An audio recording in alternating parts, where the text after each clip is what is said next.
Summit County gets CDOT cash to expand I-70, but not the Exit 205 interchange. Phil Lindemann, Krystal, 93 News. First, a Minnesota man died snowmobiling in the backcountry near Steamboat Springs yesterday. The Steamboat pilot reports the 32-year-old was riding a steep slope at Buffalo Pass when he flipped and the sled landed on top of him. Attempts at CPR were unsuccessful. The coroner was on site to confirm the man died from trauma. This is the third winter sports-related death of the season after an inbounds death at Keystone this Monday and backcountry avalanche death at Cameron Pass December 8th.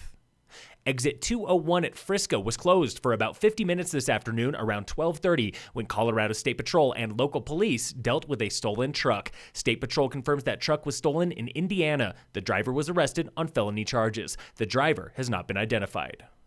CDOT got an injection of $1.6 billion from the state recently for high-impact projects statewide. To reduce congestion, offer some additional travel options for people, and to really improve the condition of the roads that we have. That was Matt Enzio with CDOT. A third new lane on eastbound I-70 between Frisco and Silverthorne is one of those projects. We're certainly excited to try and move the needle on some very specific things and show people that we can plan smartly and make some good use of the resources that we have available to us. Not included is a long-awaited upgrade to the I-70 interchange at Exit 205. Funding for the final phase of the Iron Springs project, bringing 2 continuous lanes to Highway 9 at the Frisco Adventure Park, was already budgeted. The town of Breckenridge now has the same credit rating as Vail and Aspen. Earlier this month, Moody's Investor Services upgraded Breck to AA1, same as other major resort towns and the state of Colorado. It shows Breck is reliable with debt, like the $53 million water plant project, and has the reserves to back it up, thanks to 11 straight periods of tax growth.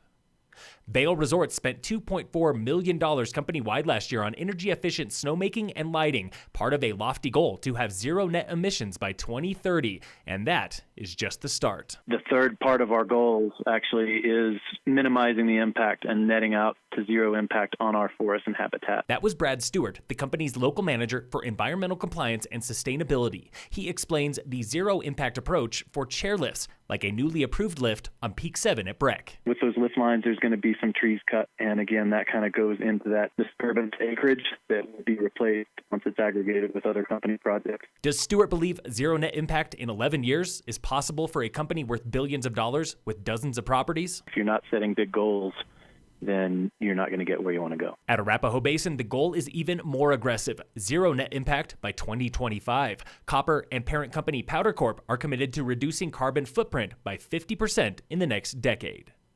In sports, the Avalanche play the Hurricanes tonight at 7, and in local sports, brought to you by American Family Insurance, the Weiss Agency, Summit High boys basketball beat West Grand away last night. They improved to 2-4. All Preps teams are off today, back tomorrow for wrestling and basketball. And the Breckenridge Vipers are back tomorrow, Friday, for Pikes Peak at home. Game time is 7:45 at Stephen C. West Ice Arena in Breck. Get tickets at the door or online at breckvipers.com. Phil Lindemann, Krystal, 93 News.